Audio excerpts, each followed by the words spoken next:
An apocalyptic world devoid of prior human success. Everybody's looking out for themselves, mano y mano. And added on to that, there's these mystical creatures that have these weird symbols on them that are essentially immortal. They can't seem to be killed by normal humans. Even more so than this, we have two different perspectives. One is of the apocalyptic post-human society, and the other is of these children in this facility being regulated by adults. Yes, Heavenly Delusion is a unique anime, an anime that hasn't been seen before. Most anime nowadays are shonen, isekai. They follow a set category for their story. We already know how the story is going to begin and how it is going to play out. But Heavenly Delusion does not play into this idea. It is a show completely unique in its own aspect, a story that has never been seen before, only comparable to the likes of Made in Abyss. Great storytelling lies ahead. But is Heavenly Delusion enough to be the next big anime? Let's talk about it. Before we get into it, if you do enjoy the video, make sure to leave a like and subscribe for similar content in the future. Let's get straight into this. So Heavenly Delusion is this new anime, this new apocalyptic anime that came out recently. And it feels like it flew mostly under the radar. And this is because it was on Disney Plus in India and it wasn't in America until Hulu recently. And even with it being on Hulu, you have to search the Japanese name, yes, the Japanese name in the Hulu search bar to even view the series. But why is this series so covered up, so hard to find? The simple answer is Disney Plus. As I'm sure all of you are aware, Disney Plus is an absolute chaos hellstorm for anime fans. It seems like Disney does not care about anime at all. And that is exactly what happened here with Heavenly Delusion.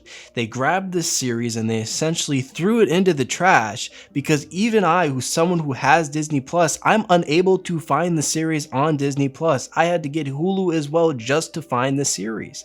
I mean, it's absolutely horrendous how Disney handles anime series. And it's unfortunate because a series like Heavenly Delusion, this unique story with an apocalyptic setting that I think a lot of people will resonate with. I mean, The Last of Us was just a big show that came out on Netflix, and honestly, Heavenly Delusion is a great transition because it gives that same apocalyptic feel. And it offers a unique perspective into this facility of children that is kind of similar to The Promised Neverland. So this anime has everything that would shape it out to be an absolute interesting and hit if it were on Crunchyroll. That is for sure. But what makes Heavenly Delusion so good?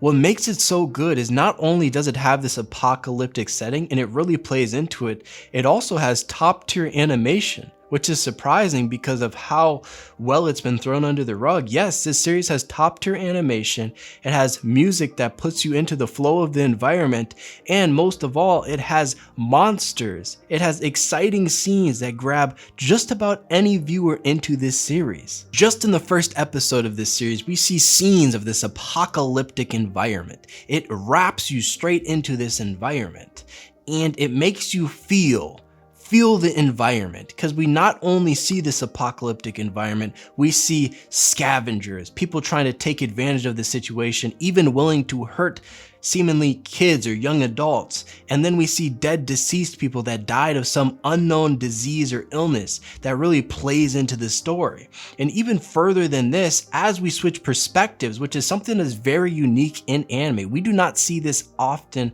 if at all.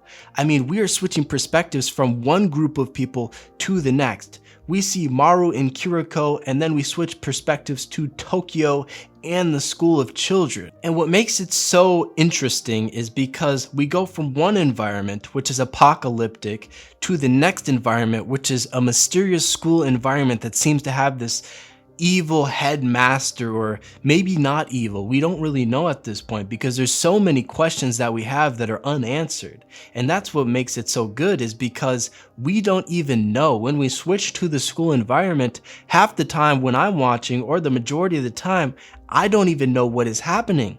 I mean, in the most recent episode, we got people making out, we got people jealous over their boyfriend. In the first episode, we have a test or something asking if they want to go outside of the walls. I mean, it's going everywhere in this perspective. And then we switch to another perspective with our main characters, Mako and Kiriko, to where they are searching for this place called heaven.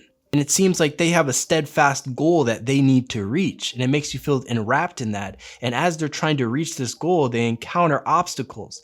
Obstacles like these scavengers, like these people who are trying to hurt them and extort them. And then we see a mysterious thing, the weapon that Kiriko has that shoots this seemingly beam of some sort, making us believe that this series is supernatural.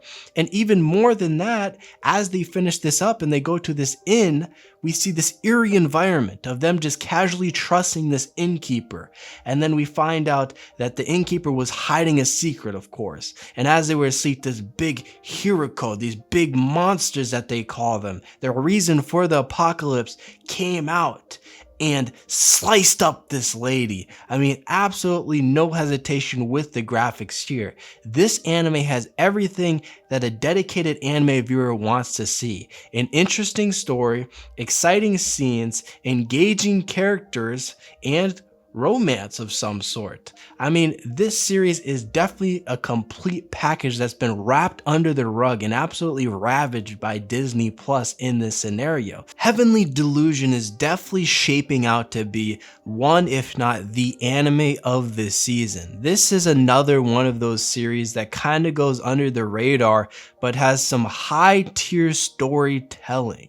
Because even in the most recent episode, episode 2, at the end of it, after they fight this Hiriko, this big scary monster with this superpower that Maru has, after all of this, they go to the village and they go on the ship, and on the ship, Maru confesses to Kiriko and says basically, I love you. And then she comes out as a male? What? I mean, things like this is what makes anime engaging because it really throws a wrench into the story. If you are interested in mystery, if you are interested in apocalyptic environments, if you are interested in action, if you are interested in great storytelling, get Hulu and give this show a watch. Search the Japanese name because you are definitely missing out on something here. This series has not got enough attention. And once you do, let me know in the comments below. Do you think this series is shaping out to be the best anime of the season given its drawbacks by Disney Plus? Or do you think the series is overrated and it's overhyped? Let me know in the comments below, and if you enjoyed the video, make sure to leave a like and subscribe for similar content in the future. I will see you in the next video.